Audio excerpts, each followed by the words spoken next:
good afternoon, everybody. Welcome to the show. It is Back to the Window with Scott and Scott. It is Thursday. I am your host, Scott Steehn, lead handicapper at winnersandwhiners.com.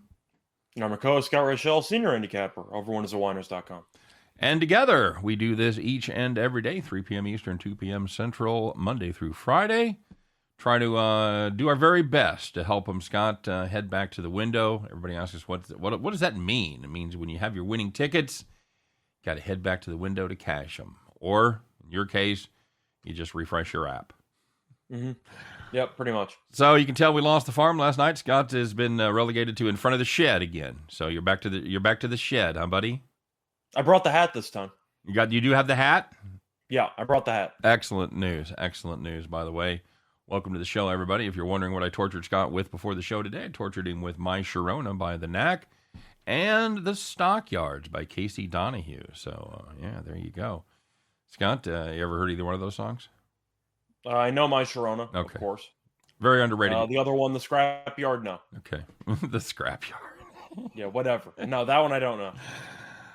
We'll say hi to folks out there in the comment section. David Good checking in from sunny Arizona. What up, David?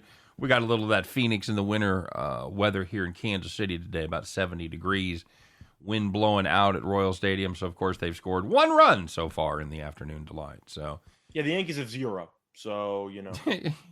Well, the Royals do too. Yeah, it wasn't the Royals that scored. So, J.C. Stone in the hizzy. What up, J.C.?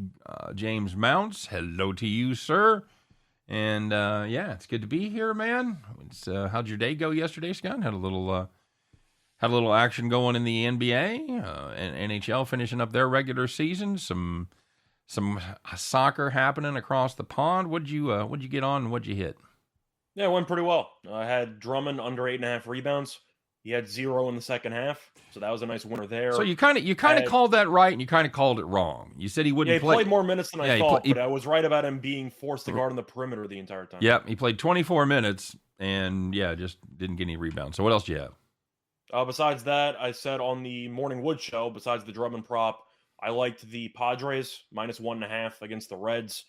Mostly just fading the Reds because they're awful. Yep. And what do you know? They lost again by multiple runs. Yep. But, yeah, pretty good day overall. Can't complain. It's been a nice streak for the free plays. And hopefully that keeps going on Thursday. Killing it. Well, sad to say, DiMaggio's streak is still intact as my streak came to an end yesterday on Plays of the Day. As I snuck in a good number, Scott. Got a little closing line value beat there, as we probably beat a half no point. No trash can, just value. Just value, baby. And had Chicago-Milwaukee under 225. It's pretty much a fight the whole way. They were right on it the whole way. I was watching that game, keeping track of it constantly. And, of course, I had to sacrifice every other pick I made. So the day before, I hit everything but my play of the day. Yesterday, I hit only my play of the day. As Houston absolutely no-showed against Ohtani. Ohtani must be a big fan of the show ever since we roasted his pitching. He's been good. And Washington, don't look now, Scott. That team can't pitch. Arizona puts up fucking half a dozen or a dozen on them or whatever it was. So, yeah, there you go. And had Blue Jays Red Sox for the farm. We're going to talk about that in a minute. That wasn't ideal. Looked really good early. It certainly did. Andrew in the house. What up, Andrew? What just happened? He's here. It's Great Scots Live. That's what we should call the show. Great Scots. So, and for those of you that listen to VSIN, if you listen to Mitch and Paulie in the morning, I will be doing a special guest spot next week, probably Wednesday, from what I hear. Talking about that. Those guys get up early, Scott. Jesus Christ. Mm-hmm. I mean, 6, 7 o'clock in the morning.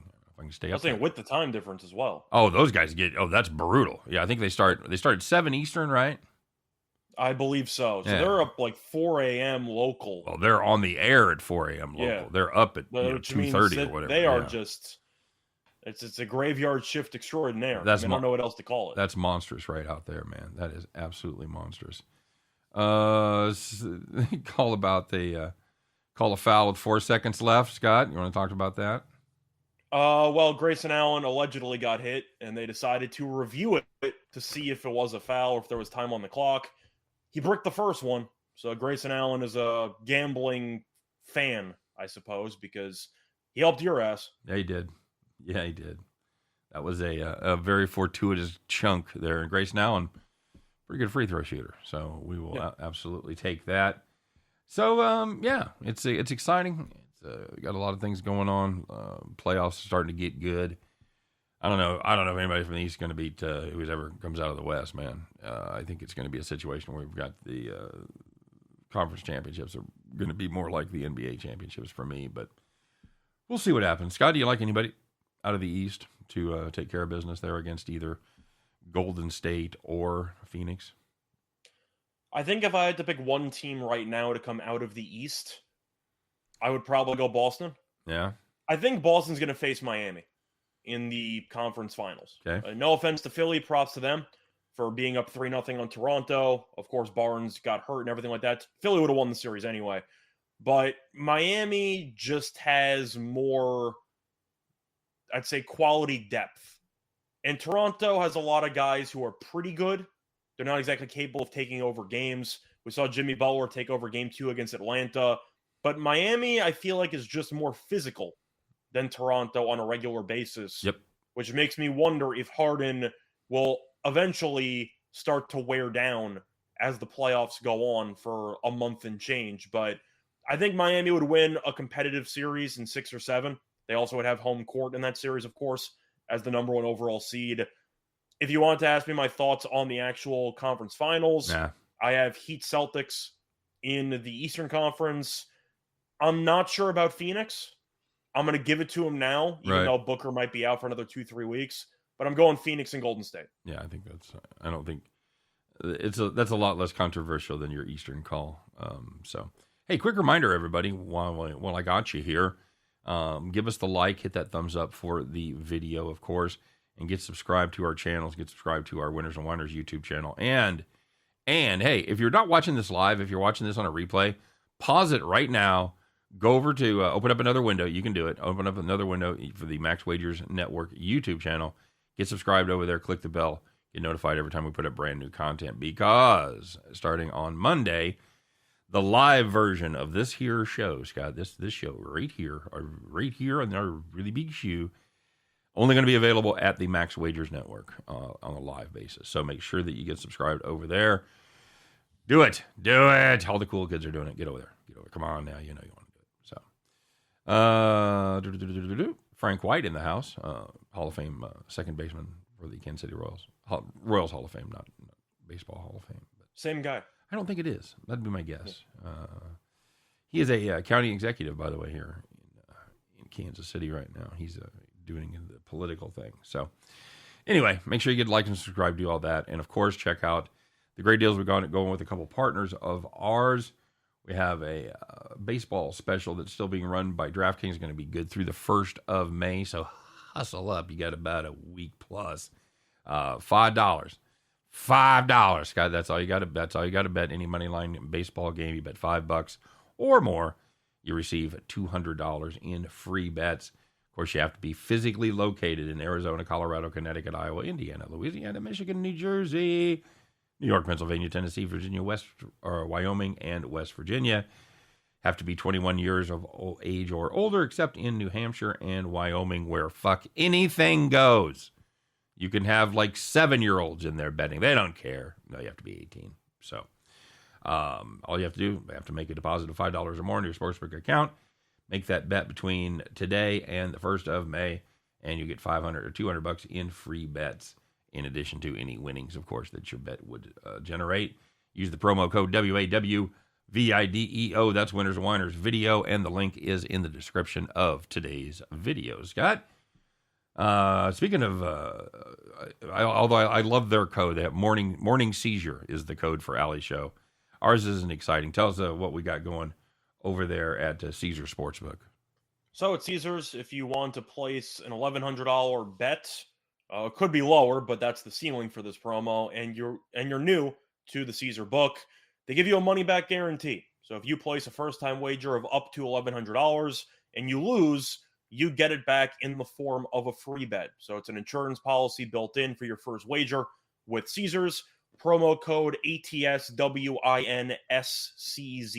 That's right. There you go. David Good said Frank White was discovered via the Royals Academy, a short-lived deal that they tried to reach out to local kids. And, yeah, that's absolutely correct. He went to Lincoln High School, which was right in the shadow of the old municipal stadium there on Brooklyn, right up the street from the best barbecue joint in the world, Scott. So you ever come to Kansas City, I'll take you there. Okay. Brian's Barbecue. There's no link. What? There's no link what? No link in the description? All right, I have to check because Scandalous. I set those all up. That I can't even blame other people on that, Scott.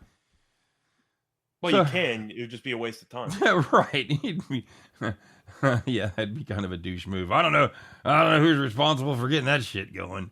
Waste of time. Okay. There it is. Hang on. I'm looking. It's right there. Look harder. Who said that? Is that Lex? Lex, come on. On the Max Wages Network page. Oh, sorry. I gotta pay attention. Okay. All right. Well, I will make that adjustment because it should be there. You hate when people say that, Scott. They're like, what? When they it say should be something? Yeah. Well, it's not. Yeah. Nope, Lex, it's over there too, buddy. I'm looking at it right now. You got to scroll down, brother. It's way down there. But it's basically the end of all the verbiage there for the thing. All right, so no on no first running on Nerfies. What variables are the most important? I would look at, of course, who's pitching, what their tendencies are. They're a slow starter. I also want to know splits with hitters in the top of the order versus the starting pitcher. Yep, and I also want to know what that team's proclivities are for scoring versus not scoring in the first inning. We're about 11 games into the season now. I'm not sure we've got quite enough of a body of work to well, do Baltimore's 0-11, so there you go. To the under. They've yet to score a run in the first inning. Oh, they're 0-11 on the Nerfy too? Yeah. Well, I don't know about the Nerfy because they've given up runs in the first inning. Okay. But them offensively, they've scored 0. No. Okay. Cool. But Lex, yep, that's absolutely right. Had to scroll further down. I feel better now. I think the Yankees have cashed a bunch of no-run first innings. They ended up hitting a Yerfie a couple days ago because of a Donaldson pop-up that went 3 inches that fell into the infield for 2 runs. But, yeah, the Yankees have not been good in the first inning either. Do you say, generally speaking, that you would translate success being an under team or an over team to a corresponding bet to make in the first inning? In other words, if you're a team that has shitty pitching but decent offense, does that translate into something you would Yerfie more? Or I think it could, but a lot of it, once again, is matchup based, where I don't blindly look at a team unless the trends are extremely noticeable. Right. Where you're just blindly going to take a yes run or a no run.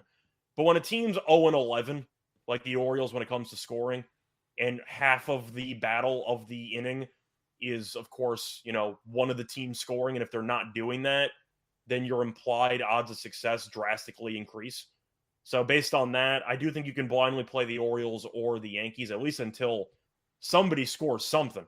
But at the end of the day, the Yankees and the Orioles, and really a lot of teams in baseball, have been quite underwhelming offensively. Yep. Even in the full game, not just the first inning, which is why you have seen a lot of baseball totals for 7, 7.5, and even with bad pitchers. Yep. And we're starting to see 6.5s with good pitchers, but not that ace matchup that you usually have to see. We had 6.5 with Rodon and Bassett yesterday. That's what I'm saying. That would never happen. That's what I'm saying. A couple years ago.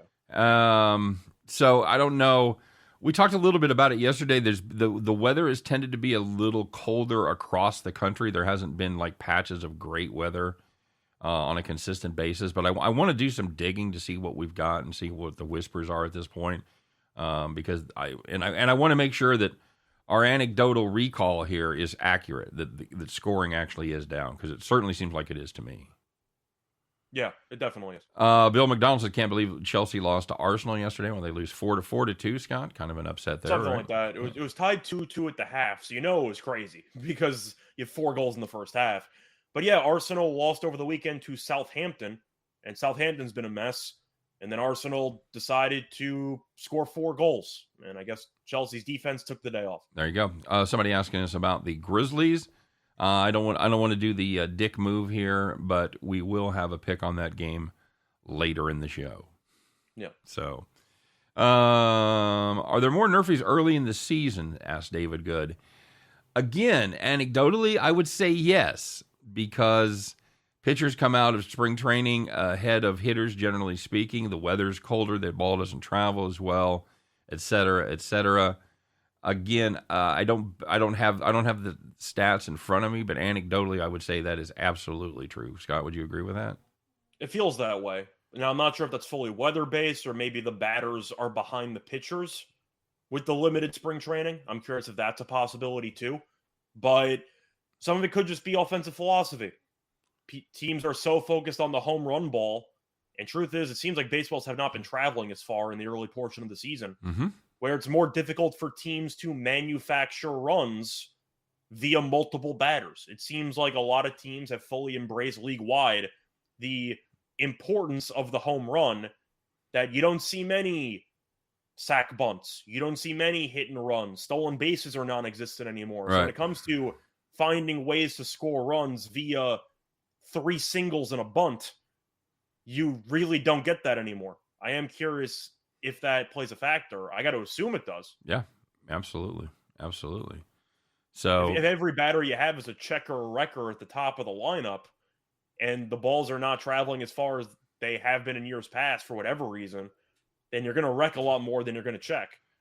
By the way, if anybody nationwide starts using that term in reference to baseball, they owe us money, because we absolutely invented checker or wrecker for baseball hitting. Sorry, we're taking complete I think it works really well in this situation. Of course it does. Doesn't it? Yeah, it's perfect. That's how I said it. So let's talk about what happened yesterday, Scott. I know we talked about it a little bit here. Let's make it official, shall we? Let's break into the fun. And by the way, one more time, do like and subscribe. Max Wagers Network. You guys know the drill. Hate to keep hitting you over the head, but you know what? I will. So, but let's find out what happened yesterday. Let's have a little fun. Let's find out who took it in the shorts. Who took it to the bank? Who's the winners? Who's the whiners? It's Thursday. Let's find out who's got to get out their fancy flip phone. And what do they got to do, Scott? They got to call them cops. I said they got to call the cops.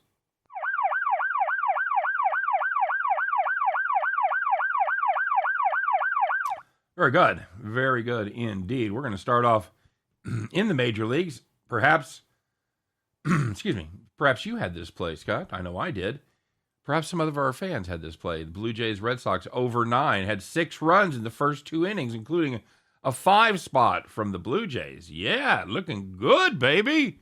We just need 3 runs to push, 4 runs to win in the next 7 innings. Scott, how many we get? 1. One more run by the Blue Jays Red Sox. Dreadful. And again, we talked about Barrios, the pitcher for Toronto. We roasted him a little bit. Somebody in the comment section defended him quite well. He struggled a little early, as in the case with many good pitchers. You got a little shot at him early. That window opened just a little bit, but if you don't go crashing through that window in the first, second inning, it's over, man. And that's exactly what happened yesterday. Barrios found his footing, and had a real nice outing. At the end of the day, if you had the over there, you thought you were in great shape, and then you weren't. Call the cops. And looking at the second one, it was kind of a similar story, but an even worse beat. If you had the Angels and the Astros over 8.5, well, the Angels scored 6 runs in the top of the first inning, and that was it. You had 8.5 innings of no runs, and the game ended 6-0. That's rough.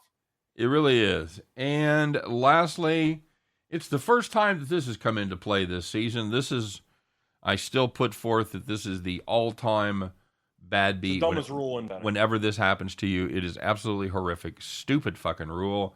You had the Rays Cubs over 9. Congratulations. They had 10 runs in the first 5 innings. You're a winner. Nope. The game was called after 6 innings due to rain. Still a legal game, still an official result, except That ticket, no fucking good. The bets were voided on both sides. Call If you read the fine cops. print, you have to play 8.5 innings for a baseball wager to count, or in the previous years, a 7-inning doubleheader. But you get the idea. I'm not saying it's a surprise rule. It's just a stupid fucking rule. Yeah. Since the game was called prematurely, even though you automatically won your over bet, it's impossible to score -2 runs. Right. Yeah, you have to get a refund for that. It's a nice little loophole for the books, and I get it. And I get it if you've got the under there. Yeah. It's a great deal for you, but total bets should be. Now, here's the other side of this, Scott, is if you've got the over and you've got the over 9.5 and they're at 9 and you're like, well, fuck. 9 if they're at 1 and the game's called in right. the 6th inning. Right. You're like, well, I was just on the verge of breaking through. So, I mean, I see that part of it, but I think if you cash your ticket, if you cash an over, it's over. Right. I'm a fan of the tennis rule for some books, which is that if a player retires mid-match, but no matter what happens, the outcome automatically would have won. So if you have a spread, you have like plus 5.5 games, and the guy's up 10 games or something, and you're in the 4th set or whatever, then even though it ends early and the guy retired, you win. Some books do that, other books don't. What about the other side of it? I'm curious, since this is pretty rare. It happens probably, 3 times a year, 4 times a year maybe? Yeah. Yeah, something give or like take. That. Yep. Do you think one sports book paying out winners in this situation would get a bunch of extra customers, or do you think it's too rare?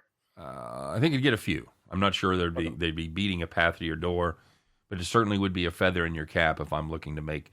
If I've got 2 books with equal odds, I would definitely make a total bet on the one that pays you by result when the game is called. So in tennis, Scott, now you said if you're laying 4.5 and they've won and they're up by 10 games, you win. If you're laying 10 and they're up by 4.5, do you lose? That's actually a good question. I'm pretty sure you lose. See, that's my problem with that. If it automatically cannot change. So if so that could have changed. Yes, if you're getting plus 7.5 games, right, and you're in the 5th set, and you are down 1 game. So if you're mathematically eliminated. If you mathematically win or lose, it's graded accordingly. Okay. Well, I'm okay with that. Which I think is fair. Yeah, that's fair. If I'm mathematically beat, go ahead and fucking call it a game. I'm fine with that.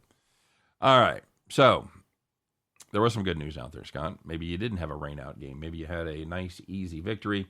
Maybe you spent your night, kicked back, having a nice, maybe a little Cavassier, fine cigar, just relaxing because your bets had already won, and you're sitting in the rocking chair. So, first one, if you had the under in the 76ers and Raptors game, total was 216.5.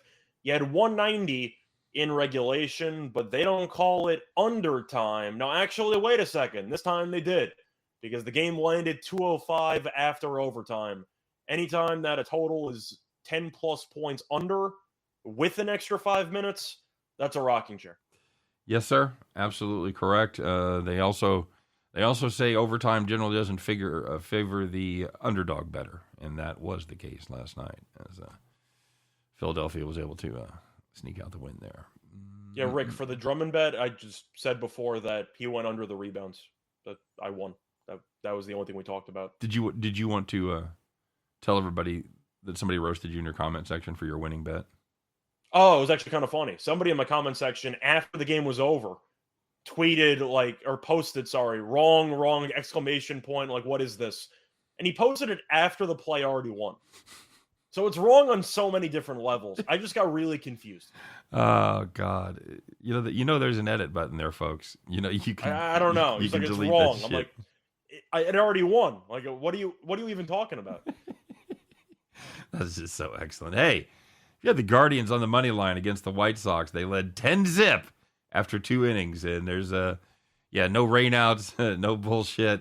Yeah, Keuchel was not very good yesterday. Keuchel, not very good. 8-all.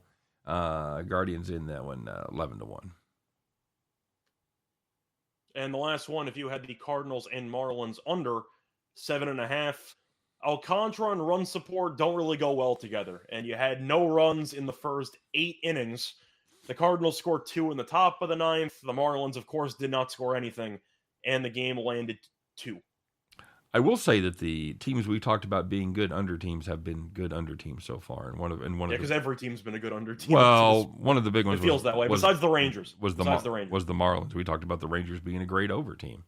Talking about the Rangers being able to bop and having no pitching. Marlins have all pitching, no hitting. So, all right, I think we need to talk about this because you're going to go see this game. You're going to go, and it could be ugly, Scott. So let's talk about your hometown team there just a little bit, and we'll get into it by talking about why they're not making you mad, Scott, but they are definitely making you disappointed, my friend.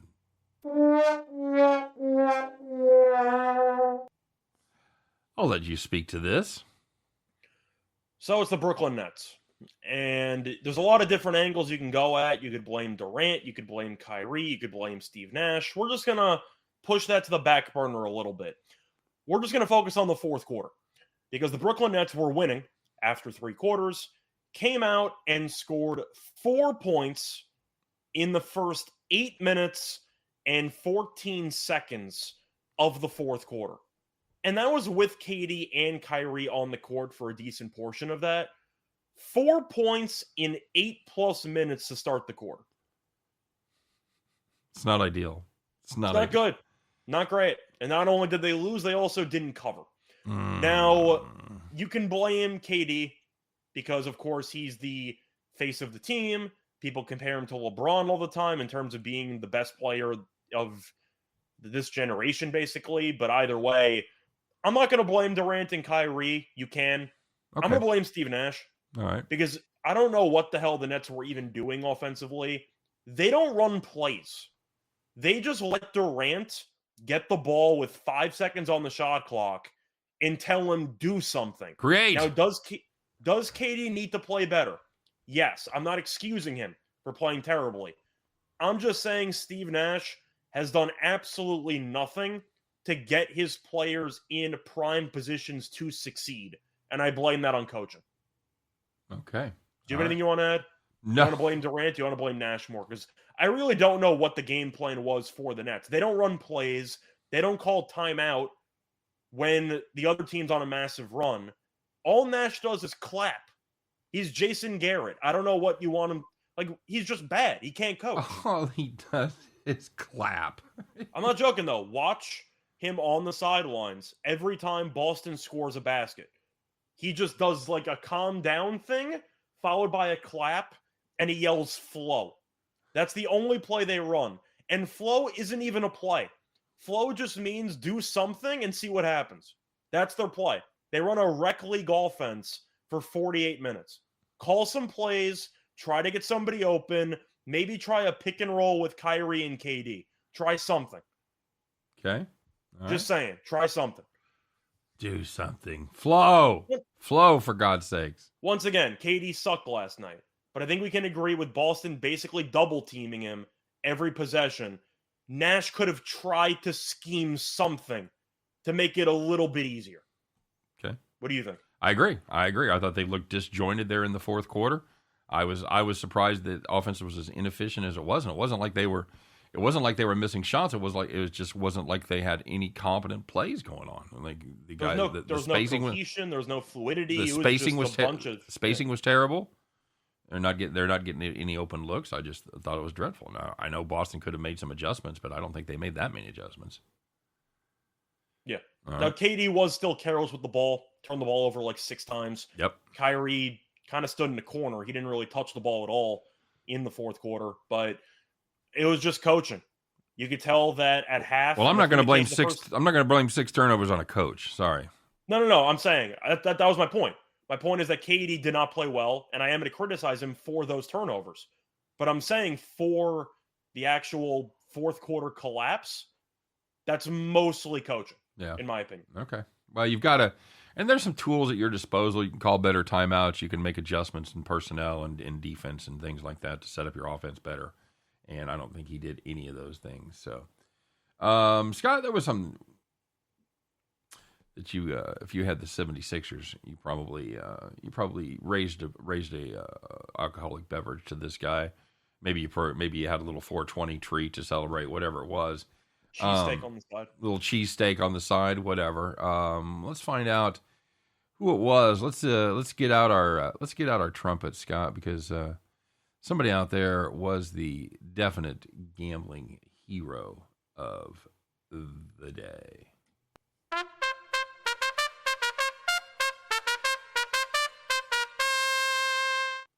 So, Scott, overtime is winding down. Philadelphia 76ers tied with Toronto. They got a chance for one more shot. Looks like it's going to be a three-pointer. If you're the 76ers, who do you want taking that three-pointer, Scott? Maybe Maxey, Harris? Harden fouled out, so he wasn't an option. Sonia Henny's out. Yeah, probably around there. Even Niang makes 2/3 of his three-pointers. He's 2 for 3 per night. But they decided to put it in the hands of the big man, Scott, and not Clarence Clemens. To put it in the hands of Joel Embiid, and he drained that motherfucker. Now he's not a stranger to three-pointers. Shoots about 4 a night, makes 33% of them. So he's not it's not man bites dog, but probably not the way they drew it up, huh, Scott? Definitely not. But it was a weird situation where the shot clock was running down. Embiid lost the ball. He chucked up a one-handed shot from half court, which went right off the backboard. But Doc Rivers sprinted down the sideline to call a timeout before Embiid chucked it. Should have been a technical foul. He crossed half court. He called timeout. You're not allowed to do that. But either way, that got the Sixers another possession, so to speak, with 0.9 on the shot clock. My main question for Toronto, if you're going to leave one guy wide open from an out-of-bounds play with 0.9 seconds left, how the hell do you let Embiid get wide open? I don't know. I mean, that's... although, again, is that the first guy you're going to make sure you cover? I don't care. With 0.9 seconds left? They didn't need a three. You cannot let Embiid touch the ball. Well, you can't. I would say you can't let him touch it inside of the perimeter. Well, truth is, even if he touches it, you can't give him an open basket. He was wide open. Well, that's true. They had obviously made the decision to cover everybody else. A lot of those guys that we mentioned at the top of this hit. But yeah, he did his thing, man. And that's, if you're in the NBA, there's a really good chance. What do you think the average, like a bad NBA 3-point shooter, what do you think they shoot without anybody on them? You think most of them shoot 40%? With nobody on them? Yeah, I would say a bad shooter is probably around 35%. Okay. So you take the worst center. You take the worst 5 in the league that never fucking shoots threes. I'm not saying Shaq's going to make 35% if you leave him wide open, but I think that Embiid is skilled enough to make a three-pointer when he needs to. Yeah, like I said, he shoots 33% on the year, so he's definitely a guy that can knock down a three. So yeah, so he's 33 on the year, wide open. I'll bump Embiid up to around 37%, 38%. Andrew said Embiid's shot curved in midair. Said that couldn't have been done by magnets at the rim like a David Blaine insinuates. But losers? It says lasers. Oh, lasers and the overhead cameras could achieve that. I don't know. So we're saying somebody was able to guide that ball in the air while it was in the air? In Toronto. Huh. I don't know, man. I can't go down that. I'm not gonna ever like just dismiss something out of hand, but I would say I've seen nothing convincing as far as evidence goes that would indicate that's even remotely possible. Scott? That just sounds made up. I'm gonna be more blunt about it. No, I just think Embiid's a great player, made a great shot. Okay, all right, that's fair enough. I mean, it seems. See, counting money, it's a little bit tricky because Embiid went from crying to having his great moment yesterday. I'm sure Embiid would have rather have won that game against Toronto in Game 7 than a Game 3 where his team was already up 2-0. It's a great moment. You know, him and Toronto have had some issues in the past. Drake sitting courtside yelling at him every time. Embiid telling Drake after the game they're going for the sweep. I think they'll get it, but that's a separate story. We'll save that for tomorrow's breakdown. But at the end of the day, I do think that Embiid would easily trade that three-pointer from last night for Kawhi's shot missing and then potentially winning Game 7 in overtime. Just saying. Yeah, probably right. All right, let's take a look at tonight's action. As we talked about, we're going to have a play from the Memphis-Minnesota game. So, Scott, let's take a look at this Dallas and Utah contest. Looks like Luka has been downgraded to doubtful for this one. So, by all indications, he will not be playing. Damn it, Luka, you're the chosen one. Damn it, man. Dallas was able to sneak out a victory there in Game 1. They go to Utah tied at 1 apiece. It does take a little bit of the pressure off of Luka, and that's what we talked about, that he might feel a little more pressure to come back if they were down 0-2. They're not. Is this a sacrifice game for Dallas, Scott? Sacrifice is a strong word, because I don't think Utah's good enough that you can sacrifice games, because I think even when you might try to sacrifice a game, Utah's bad enough to let you hang around. No, you take it. You take it. I don't know what you think, but I'm assuming you would agree that Utah has really struggled to even take advantage of a Luka-less Dallas team. And we saw that Dallas embraced the Clipper strategy we saw from last year, which is put a center in who could shoot threes, attempt 50 threes per game, and maybe you could beat Utah. Yeah. And that seemed to be what happened in Game 2. Now, of course, people are going to roast Gobert because he's the Defensive Player of the Year hopeful. He's won numerous times. The more that I've actually watched that series, the less I've blamed Gobert for his defense. Now, offensively, Gobert's been a mess. There's really no other way around it. He's been terrible offensively. But I don't know what Gobert is supposed to do when he's the rim protector. Every guard that Utah has is getting blown past on every possession. Brunson has 40, and I'm supposed to get mad at Gobert? Yeah, he doesn't have. What's he supposed to do? He doesn't have 9-foot arms, so that's the point. You're going to lose either way, because either Gobert chases Kleber at the 3-point line and gives up a wide open layup to Dinwiddie or Brunson, or he stops the layup and somebody's wide open for 3. Stop blaming Gobert. Blame Conley, blame Bogdanovich, blame Donovan Mitchell. Because all 3 of them have been awful on defense the entire series. Gobert can only cover up so many mistakes. I'm giving him a pass. He's going to get the bad rep. He's going to get the blame for it. He doesn't deserve it for the defense. That is not his fault. Somebody says you guys had the have the over on the Bulls game. What happened? Au contraire, I had the under. No, we had the under.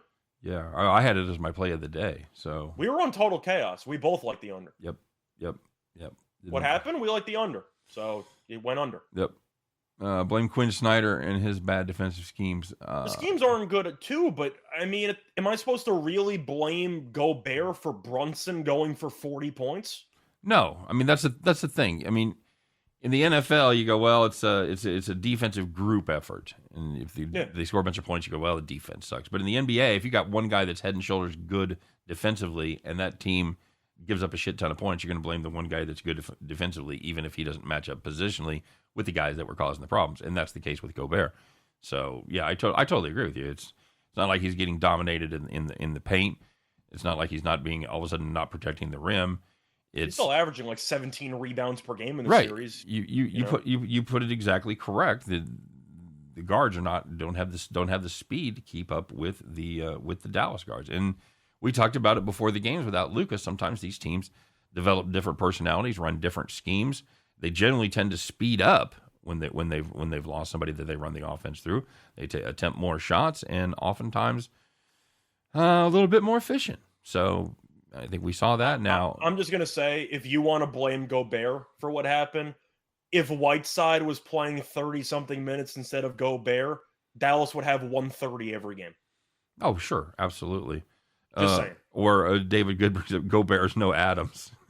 Yeah, Adams can't be on the floor. Gobert needs to be on the floor. I was gonna say if they're playing Adams, they're putting up 135.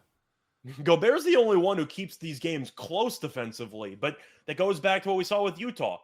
In the fourth quarter, they fall apart. It's because Gobert, as great as he is defensively, he's terrible offensively. He has no talent whatsoever. He's a putback dunk lob guy, which is fine. Embrace your role, whatever.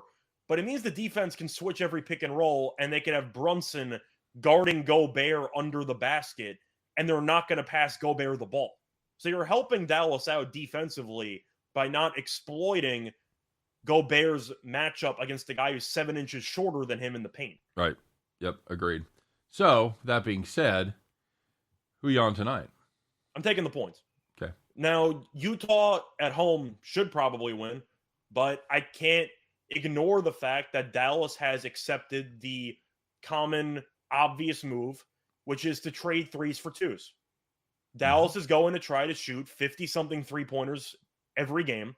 They're going to try to hit 20 and dare Utah to make a bunch of mid-range floaters.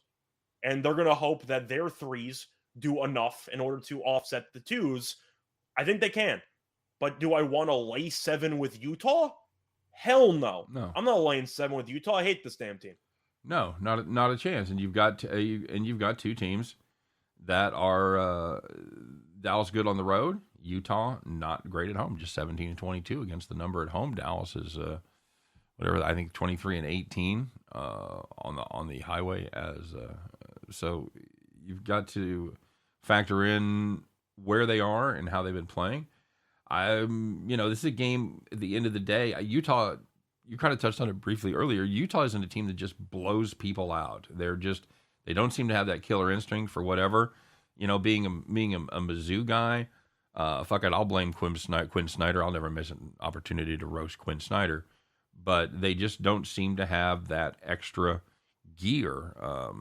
Every once in a while, they'll blow out shitty teams. You'll see them blow out Portland or OKC or whatever. That means nothing. I was going to say, the only teams I remember Utah blowing out were Portland and Oklahoma City. Right. That I was going to say. That's it. Two teams that were, tanking, basically since the middle of last season. So I just think it's too many points. I'm with you. You got a thought on the total?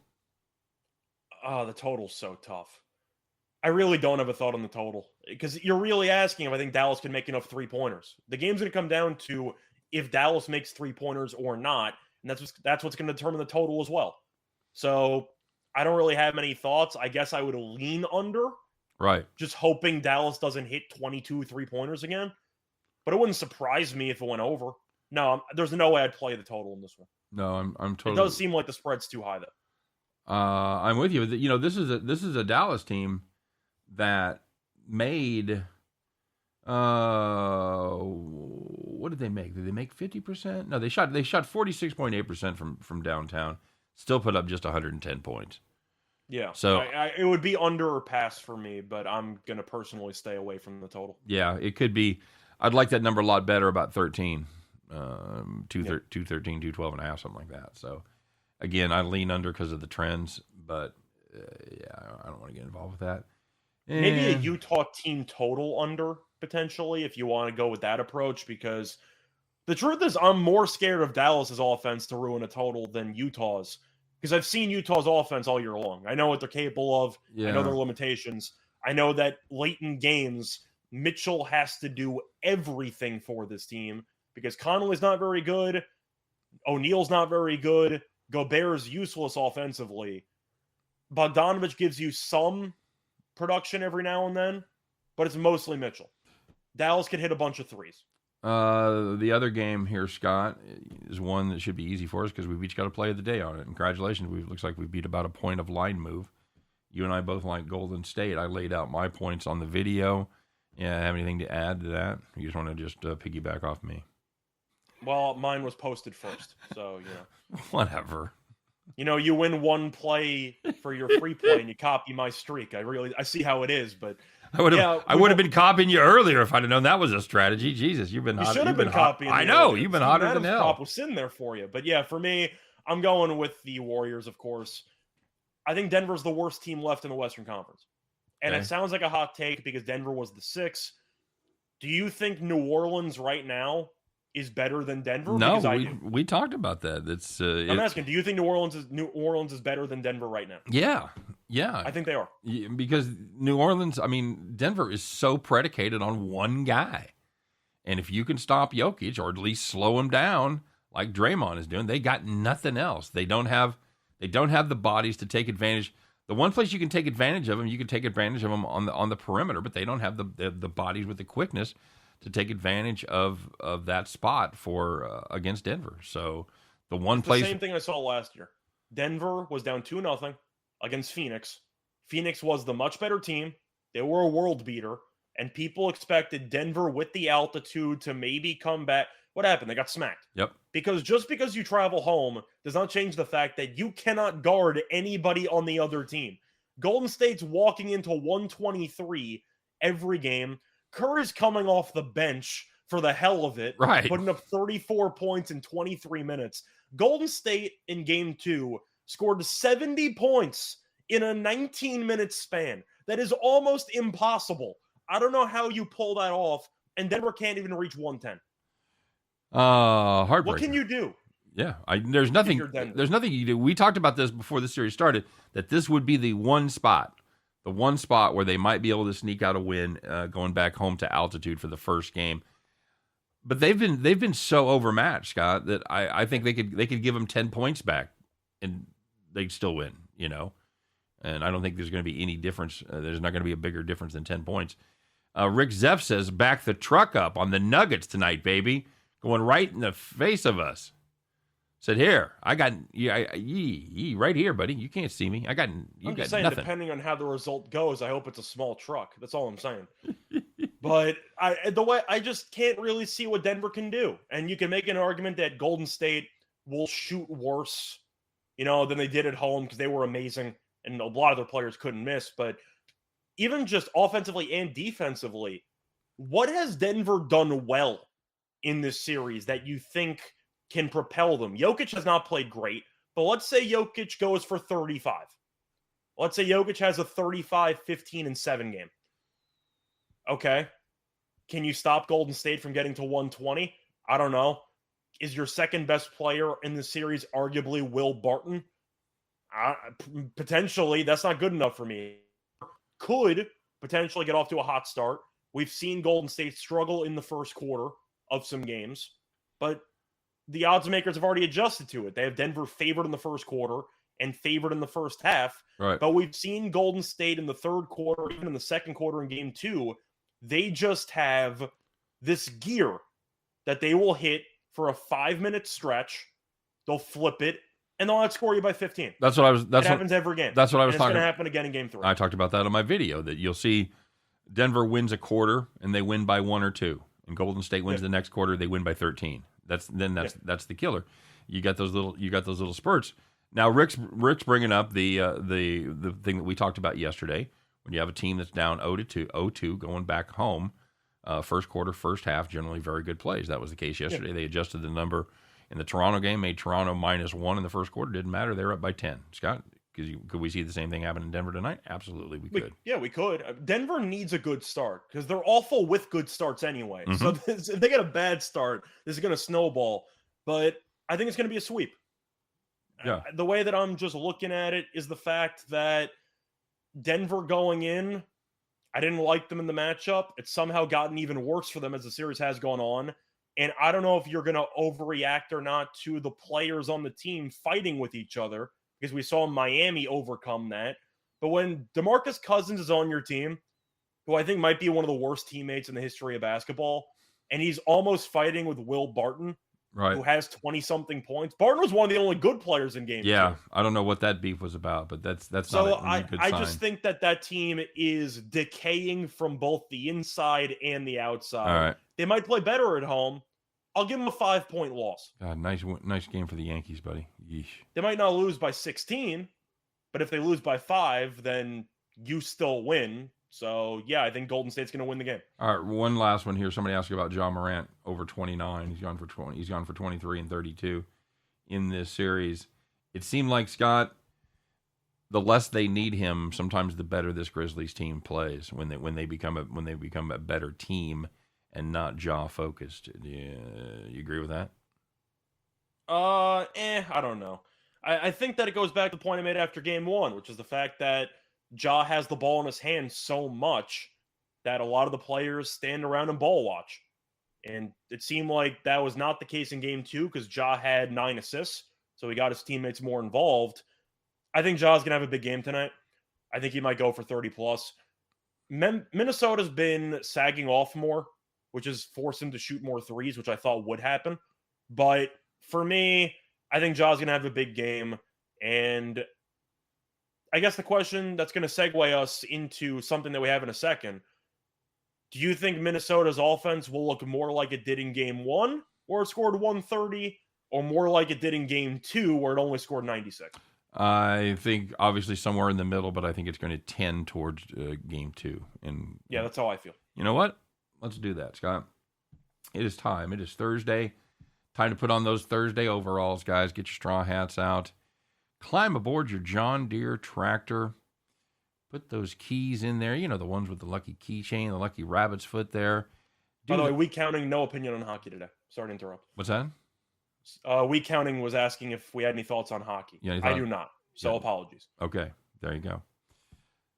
Where was I? Oh yeah, we should do that thing. Play the music. We should do that thing where we bet the farm.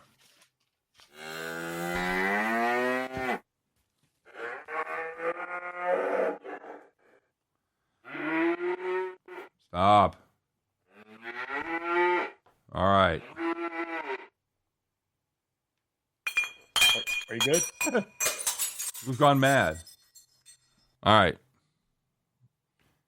I don't know what the hell was going on there, man. Something was going crazy with the board. Okay. Stop. You know what I'm going to do? I was going to say, it's my day. Do you want to just mute yourself and I'll just do it? I literally just got rid of it. I don't know why we can even still hear it. So, anyway, there you go. Scott, heartbreaking farm situation yesterday. Yeah, super sly cows are drinking. It's an ugly scene at the farm. What's that?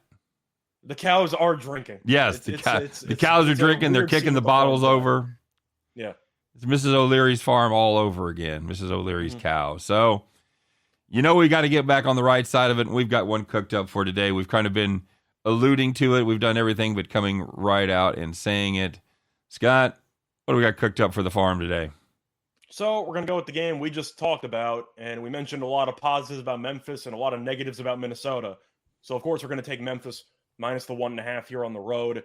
The main story of this series has been how everything flipped once Steven Adams was taken out of the rotation. He played 3 minutes in game 2, and Memphis won by 28. The main story, defensively, they can switch everything. Minnesota really did not generate much at all. Offensively, only scoring 96 points.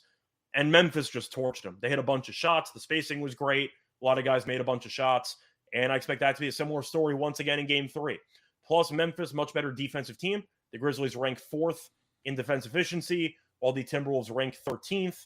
And to go through some trends, Memphis is 16-5 ATS in the last 21 meetings, and the Timberwolves are 1-4 ATS in their last 5 home games. We think Memphis is the much better team. They looked like it. They made the adjustment that they need to make. I'm not sure how Minnesota's supposed to counter. Give me the Grizzlies minus 1.5. There you go. That's exactly correct. We think the trend of last game continues. This Memphis team continues to show that they are the much better basketball team. So we're going to take them with a relatively short number. We're big fans of both small favorites tonight, Scott. Yeah. All right. There you go. That's going to do it for the farm, kids, and that's going to do it for the show. As always, we thank you guys for stopping by to check us out. Don't forget to check out all the other great shows that we have going on here at the Max Wagers Network. You got Sean Higgs, you got Allie, you got Chris and Jim, you got me and Scott, and of course you got the Earl brothers and Detroit Lenny bringing it home there at 5, and Sean Miller coming, I think, next week. So a lot of good stuff. Make sure you get over there and get subscribed to the Max Wagers Network channel. And we will do this again tomorrow, Scott. We'll be back at 3 p.m. Eastern, 2 p.m. Central. We'll be doing a NASCAR show right after that.